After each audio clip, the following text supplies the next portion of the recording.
Uvira devient la première cité ou ville de la République démocratique du Congo à ne pas être administrée par qui que ce soit et à vivre comme un État, comme une toute petite cité indépendante, ne dépendant ni de gauche ni de droite, laissant ainsi la population civile à se prendre en charge de tout ce qui peut lui arriver, bien que la cité est entourée de plusieurs forces après les retraits de l'AFC Bar M23. Bonjour, bonsoir. Nous vous saluons de partout où vous êtes en train de nous suivre. Nous, c'est Analysons Congo. Aujourd'hui, nous sommes le 18 du mois de décembre 2025. Nous voulons encore une seconde fois analyser ensemble avec vous. Mais nous demandons à ce que vous commencez d'abord à liker, à partager et à rester connectés. Ne manquez pas de nous suivre sur YouTube, sur Facebook et sur TikTok. Laissez-nous vraiment des cœurs, laissez-nous vraiment des likes et vos commentaires sont le bienvenu. Alors, nous sommes aujourd'hui le 18. La frustration pour certains, la joie pour les autres. Et un sentiment d'abandon pour une population qui se sent aussi meurtrie.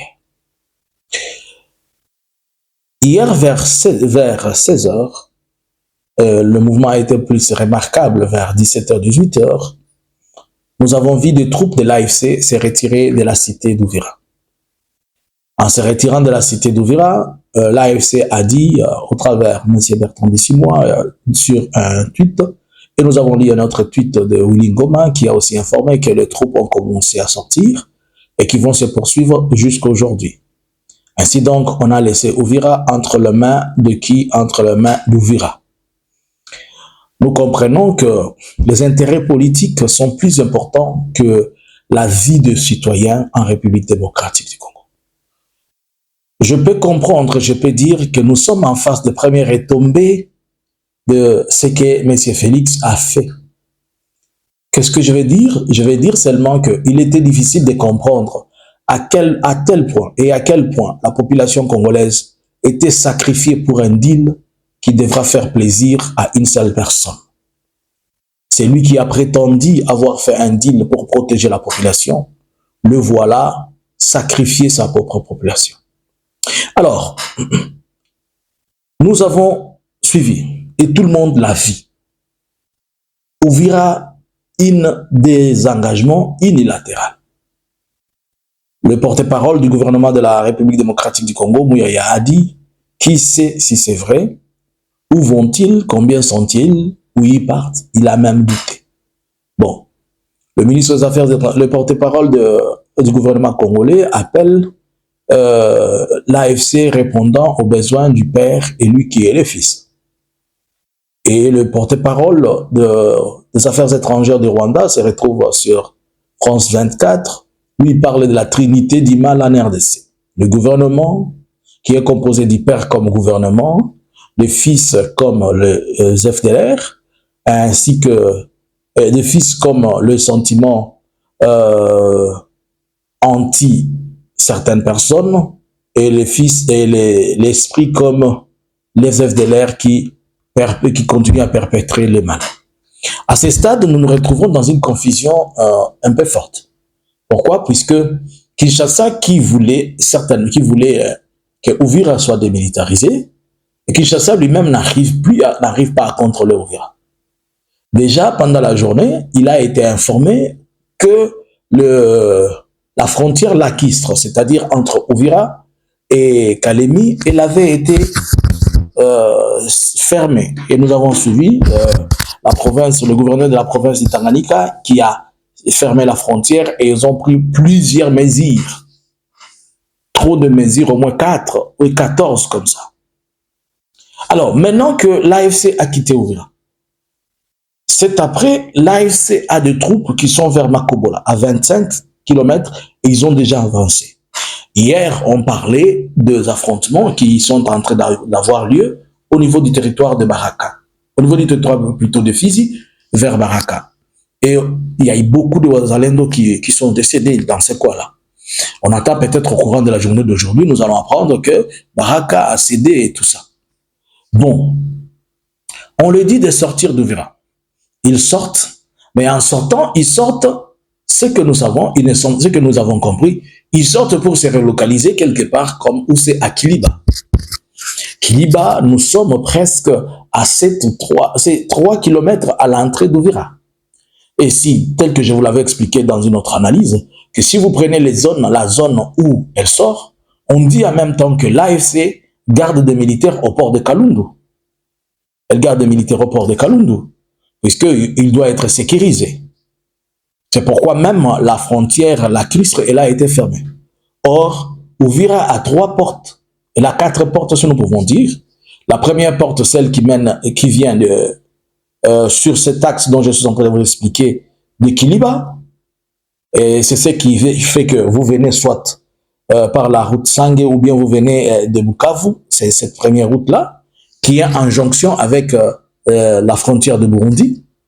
La seconde route, que je peux dire, c'est la voie lacustre, qui est le lac de Kalundu. Et la troisième, c'est toujours dans cet axe de Kalundu, mais celle qui va vers Makobola à pied. Et la quatrième, ce sont les accès montagneuses. Bon, maintenant que l'AFC s'est retiré, je ne confirme pas, mais nous avons entendu qu'il y a une partie qui est restée là. Et ils doivent rester protégés, le port de Kalundu. Et peut-être pendant la journée, nous allons vous confirmer si c'est vrai qu'il y a des gens, des militaires qui sont restés au port de Kalundu. Alors, ils gardent le port de Kalundu. Ils ont la principale entrée vers Ouvira. Ils sont en hauteur sur le montagne. Et la frontière d'Ouvira, la frontière avec Kalundu, avec plutôt Agatumba, je suis sûr qu'ils ont quitté la frontière, ils ont quitté. Aujourd'hui, la frontière, on peut dire qu'elle reste seule. Elle reste seule. Seulement ceux qui sont du côté du Burundi. Cette population, maintenant, qu'a-t-elle fait pour mériter ceci? Est-ce qu'on prend des décisions pour la population ou on prend des décisions contre la population? Tout porte à croire que les décisions ont été prises contre la population. Était-il vraiment important pour Félix qu'il demande à ce que l'on fasse et que l'on demande au médiateur, le Qatar, et que le Qatar fasse sa demande pour que ces derniers sortent? Certainement, c'est puisqu'on veut parler de, entre parenthèses, le ISA. Mais si nous nous permettons tous d'analyser les États-Unis qui entrent dans cette danse, elle entre dans la danse à cause du minerai, ça on sait, ce n'est plus à dire, mais il y a le besoin important qui semble être comme un besoin qui fait que l'on est en train d'humilier, de trouver que Donald Trump a été humilié. C'est ce qu'on pense. Puisque, je vous avais dit, de tous les 4 conflits sur lesquels Donald Trump a fait ça, tous ont basculé. Les conflits entre le Cambodge et la Thaïlande, ça brille jusqu'aujourd'hui, après la signature des accords de paix. Les conflits d'Israël, même l'Israël il a tonné. Il a même dit que le jour où le secrétaire général des Nations Unies vient sur son territoire, on l'arrête. Les conflits de l'Ukraine, n'en parlons pas. C'est parti. Et les conflits de la RDC aussi a repris. Mais sur tous les 4 conflits, Donald Trump n'a pas de moyens de pression à faire sur la Russie, puisque tous les moyens de pression qui ont été faits sur la Russie se sont soldés par 0. Donald Trump ne peut pas bombarder la Russie, à moins qu'il reçoive aussi des bombes sur son territoire. Donald Trump n'est pas à mesure de dire à l'Israël, sortez, taisez-vous, faites ceci. Il est leur partenaire fiable. Au niveau du Cambodge, ils n'ont pas réussi. Et n'oubliez pas que la dernière signature, c'était la signature de l'accord de paix de Washington du 4. Cette signature, elle a été trop fraîche. Et tout le monde lui posait la question. D'ailleurs, c'est la première question qu'on lui a demandé le jour même de la signature. Quand est-ce qu'il y aura les retraits des troupes et de ceci et de cela? Il a dit c'est très bientôt. À l'époque, il parlait de 72 heures, 3 jours. Les 3 jours sont arrivés à terme. Il n'y avait toujours pas de solution. Et automatiquement, tout le monde a commencé à lui poser des questions. Mais tu as dit que tu as donné la paix là. Mais la paix, elle est où? Alors que celui qui lui a amené les deals, c'est celui qui violait déjà sur terrain avec des bombardements, des drones et tout ça. Et comme ça ne cessait, on est parti sur ça. Pour faire quoi? Pour faire taire ce qu'il y avait à la source. Mais c'est de là où maintenant que Donald Trump réalise qu'il peut mettre la pression pour qu'on puisse au moins ne pas sacrifier son nom. Je fais ma propre analyse. Mais regardez quelque chose qui m'a tellement éthiqué. L'AFC doit-elle quitter? Oui, elle accepte. Elle donne sa bonne foi. Puisqu'elle démontre que non, nous voulons privilégier certaines situations dans ce domaine de la paix. N'oubliez pas que Félix, c'est lui qui avait refusé qu'ils se rencontrent à Doha. Ils étaient déjà partis. Il était même prévu une vidéoconférence. Et Félix, lorsqu'on le médiateur l'appelle pour la vidéoconférence, pif, il n'était plus connecté. Il ne se connectait plus. Bon, maintenant que Uvira est tombé, on doit maintenant faire de pression pour que les gens sortent. Ok. Mais moi, je me suis posé une question. Le jour où Uvira est tombé, la médiatisation n'était pas à la hauteur. C'est 48 heures que la BBC, Al Jazeera, tout le monde a commencé à parler. D'ailleurs, vous allez vous rappeler que même France 24 ne disait pas qu'ils étaient entrés. Tout le monde a entendu 2 jours pour commencer. Maintenant, c'est à ce moment-là qu'à Kinshasa, les gens disaient non, non, non, non, non, non. Mais aussitôt, paf, l'AFC commence à sortir seulement les militaires. Waouh, waouh, waouh, waouh, waouh. J'ai vu toutes les caméras mondiales se larguer sur Uvira. CNN a pris, Al Jazeera, BBC, France 24, TV5, je ne sais pas, SCBC. Tout le monde a relayé à la même seconde. Selon vous, c'était pour quelle fin? Pour besoin de communication. Pour qui? Ce n'est pas pour Kinshasa, pour Donald Trump. Pour dire non, je vous avais dit que si moi je tape à la table, bon, c'est automatique. Et là, on s'est fait suivre d'autres déclarations diplomatiques et tout le monde dit waouh, waouh. Maintenant qu'ils sont sortis. Donc pour Donald Trump, sa réputation vaut plus de 100 000 ou 300 000 vies que l'on laisse en péril. Pour Félix, son pouvoir est plus important que le peuple qu'il prétend gérer. Je vais vous poser la question, le Nord, le Sud, qui vous le soyez du fond. Qu'avez-vous fait à Félix pour mériter ce genre de choses? Si c'était au Kasaï, allait-il démilitariser Kasaï? On démilitarise Kasaï, on démilitarise Uvira et personne ne prend Uvira. J'étais en train de poser la question toute la journée, mais qui va administrer maintenant Uvira? Qu'est-ce que sera Uvira? Est-ce que Uvira va être une entité? Ça va être un pays, un sous-pays dans un pays? Uvira va avoir quel statut? Il va avoir la statut d'un pays démilitarisé, d'avoir le statut d'une zone démilitarisée. Dans l'entretemps, vous n'allez pas me dire que Burundi va avoir accès à Uvira et que les camions de Burundi qui doivent amener du carburant vont passer. Cela veut dire que Uvira ne sera plus géré. Et c'est une terre qui n'appartient plus à personne. Bon, vous n'allez pas me dire que Kinshasa va envoyer un administrateur du territoire là-bas. Pour faire quoi? Et il aura quel statut? C'est-à-dire aujourd'hui, les gens dans la cité d'Uvira, celui-ci peut prendre une machette, il coupe la tête de l'autre, il n'y a personne pour lui dire stopper. Celui-ci peut prendre, je ne sais pas, ils ont des armes. Bon, dans l'entretemps, la population, comment va-t-elle aussi reprendre, ou aujourd'hui, je pense certainement, les marchés vont fermer et tout le monde aura peur. Donc, c'est pour la première fois dans l'histoire que moi, je vois une chose telle que celle-ci.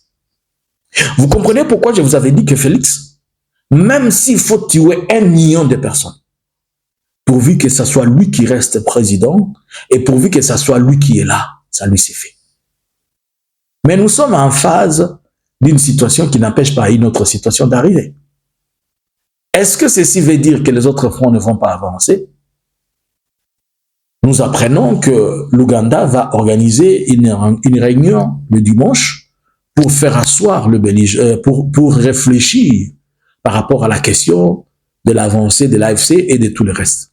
Cette situation me rappelle la situation du mois de février.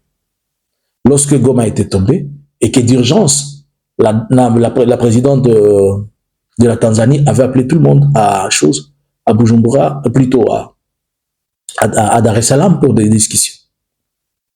Et ça avait résulté à ce que ça avait résulté. Vous vous rappelez de cette réunion où Mamadi Soumima était parti, Kabam était arrivé à un star là.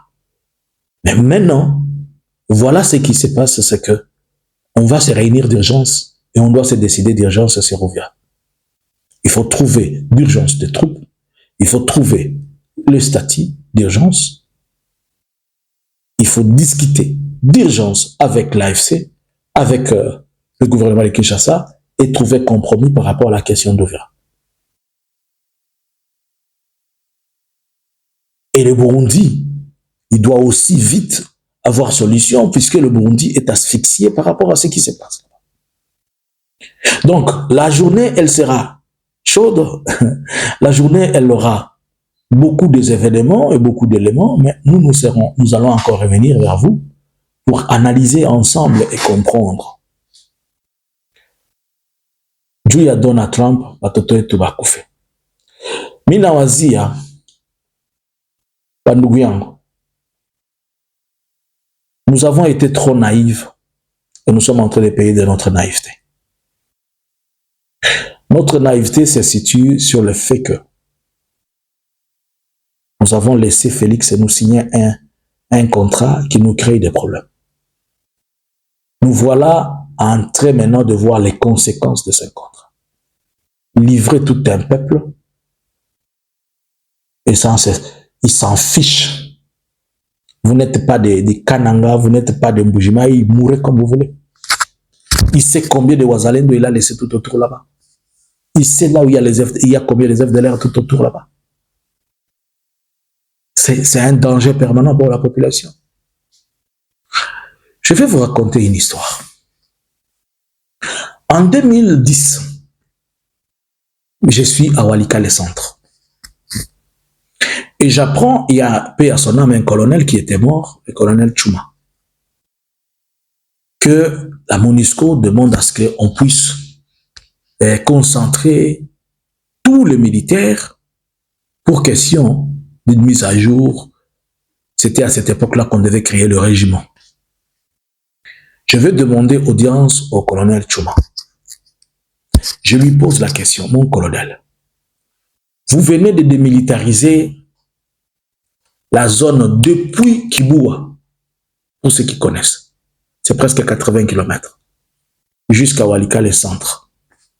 Partout là-bas, vers Luvungi, vers Pofi, partout jusqu'à Kiboua. De tous les deux côtés, il y a les FDLR, il y a aussi des Mai Mai. À l'époque, les NDC étaient encore dirigés par Tcheka.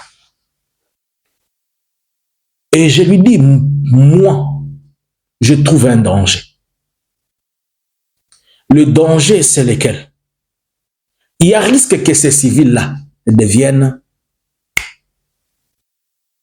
la cible de tout ce qu'il y a. Puisque la zone de Luvungi, depuis, vous avancez un peu à Kiboua, toutes les cités là jusqu'à arriver à Mpofi, il n'y a que des endroits où il y a l'or à gauche comme à droite. Je lui dis, moi, je vous parle de ce que je dis en 2010. J'ai essayé de contacter la hiérarchie de UN et des autres pour leur dire, je vous alerte qu'un mal va se passer ici. Où les ordres sont venus, j'ai vu les SRRJ, le représentant du secrétaire général, j'ai vu les commandes les chiefs of staff de la MONUSCO, j'ai vu des délégations des ambassadeurs, tout le monde se sont décidés comme ça. Je dis, ok.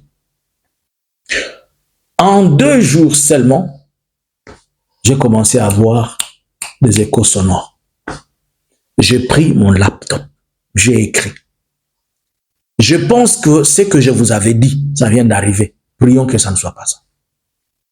À l'espace d'une semaine,